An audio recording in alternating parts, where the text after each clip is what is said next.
नमस्कार दर्शकों, स्वागत है आपका थिंक टैंक पर। दोस्तों, आज की इस वीडियो में हम बात करेंगे कि आखिर किस तरह बीजेपी कांग्रेस के हाथ से उस एटीएम को छीनने की पूरी तैयारी कर रही है, जिसके हाथ से जाने के बाद कांग्रेस पूरी तरह से कमजोर हो जाएगी। बात करेंगे कि किस तरह बीजेपी ने अपनी राजनीतिक रणनीति में बदलाव किए हैं, जिससे बीजेपी को साल 2024 के चुनाव में बड़ा फायदा मिलने वाला है।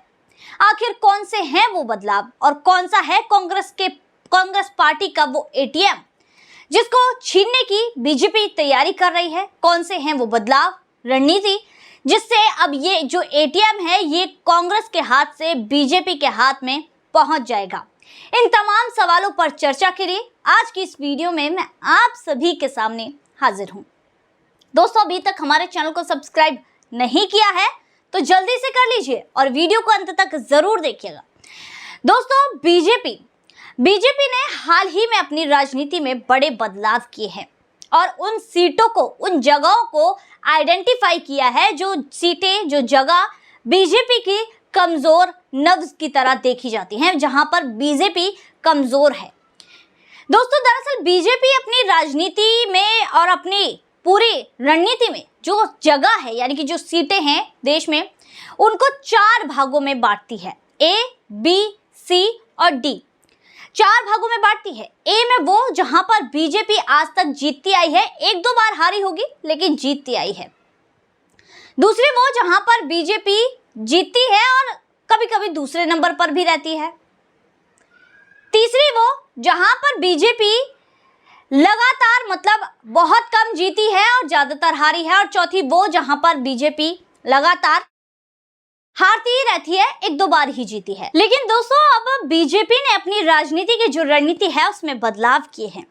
यानी कि जो कमजोर सीटें थी, पहले ध्यान दिया जाता था ए और बी वाली कैटेगरी की सीटों पर, लेकिन अब सी और डी पर सबसे ज्यादा ध्यान दिया जाएगा। यानी कि अपनी कमजोरी को दूर करने के लिए बीजेपी अब आगे बढ़ रही है।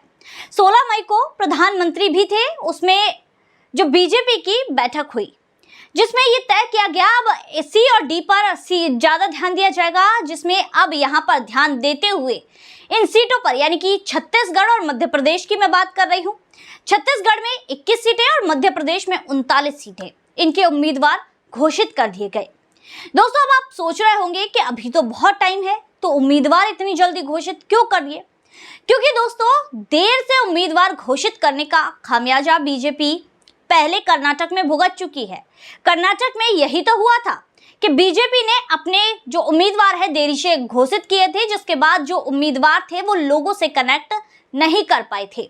हालांकि रैलियां हुई और केंद्र से मंत्री भी गए, यानी कि अमित शाह जी गए, प्रधानमंत्री गए और अन्य बड़े बड़े नेता गए, लेकिन उनके लिए, उनको सिर्फ देखने के लिए पब्लिक तमाशबीन की तरह इकट्ठा हुई, ना कि कोई जन समर्थन यहाँ पर चुनाव के दौरान दिखाई दिया। जिसके बाद अब बीजेपी समझ गई और यहाँ पर अभी से ही यहाँ पर बीजेपी ने अपने उम्मीदवार घोषित कर दिए, जिसमें छत्तीसगढ़ की एक सीट पर विजय बघेल, जो कि छत्तीसगढ़ के जो सीएम है भूपेश बघेल, उनके भतीजे हैं। अब यहाँ पर ये कांटे की टक्कर है यहाँ पर भतीजे के साथ भूपेश बघेल की। तो दोस्तों, साल 2018 में जब बीजेपी छत्तीसगढ़ में हारी थी, उसके बाद बीजेपी ने जैसे हथियार डाल दिए थे कि अब बीजेपी इस राज्य में इन सीटों पर कभी नहीं जीत सकती। हालांकि भूपेश बघेल भी, जो छत्तीसगढ़ में उन्होंने बहुत अच्छे काम किए हैं, इसके बावजूद उनके खिलाफ एंटी इनकम्बेंसी बहुत ज्यादा है, क्योंकि यहाँ पर जो उन पर आरोप लग रहे हैं, घोटालों के, भ्रष्टाचार के जो आरोप लग रहे हैं, जिसकी वजह से एक नहीं कई घोटालों के आरोप हैं, जिसकी वजह से उनके खिलाफ जो जन समर्थन है वो घट रहा है। और यहाँ पर बीजेपी के मन में एक लौ जाग चुकी है कि बीजेपी के पास वक्त है इस जगह पर, इन सीटों पर दबदबा बनाने के लिए, छत्तीसगढ़ पर जीत हासिल करने के लिए, जिसके लिए बीजेपी ने यहाँ पर ये रणनीति बनाई है, जिसमें बीजेपी अब लगातार काम कर रही है, जिसमें बीजेपी ने यहाँ पर जो अपने जो यहाँ पर उम्मीदवार हैं वो घोषित कर दिए हैं। यहाँ पर अनुसूचित जाति, अनुसूचित जनजाति, इसके अलावा अन्य समुदाय के लोग, यानी कि सामाजिक समीकरण बनाते हुए छत्तीसगढ़, मध्य प्रदेश, इन दोनों ही जगह पर जो उम्मीदवार घोषित किए हैं वो सामाजिक समीकरण बनाते हुए किए हैं। यहाँ पर कोई न ज्यादा न थोड़ा कम, यहाँ पर सभी को समान रखते हुए सोच विचार कर इस समीकरण के तहत ही अपने उम्मीदवारों की घोषणा की है। दरअसल यहाँ पर एक और काम, यहाँ पर बूथ कमेटी, यहाँ पर ये जो कमजोर सीटें हैं इन पर जो काम है, कार्यभार है, वो केंद्रीय मंत्रियों को सौंपा गया है। हालांकि अभी वो मंत्री पूरी तरह से उनका नाम घोषित नहीं किया गया है कि किस मंत्री को किस क्षेत्र की, किस सीट की जिम्मेदारी दी जाएगी।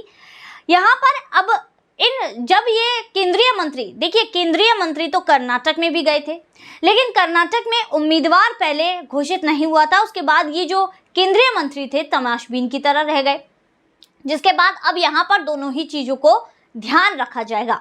ऐसे नेताओं को भेजा जाएगा जो लोगों के साथ कनेक्ट कर सके, जो लोगों को अपने साथ जोड़ सके। वहां पर भी यानी कि क्षेत्रों में भी जो उम्मीदवार घोषित किए जाएंगे उनको इसी तरह से यही सोचकर खड़ा किया गया है। और दूसरी तरफ जो केंद्र से नेता भेजे जाएंगे जिन्हें ये पूरा कार्यभार सौंपा जाएगा, वो भी इसी सोच के तहत कि कौन सा नेता कौन से क्षेत्र के लिए सही है, कौन से लोगों से कनेक्ट कर सकता है, यही सोचते हुए भेजे जाएंगे। दूसरा दोस्तों, बूथ कमेटी के आधार पर, देखिए बूथ कमेटी का अगर उदाहरण सुनना है तो सबसे बड़ा उदाहरण गुजरात से ही यहाँ पर सामने आया।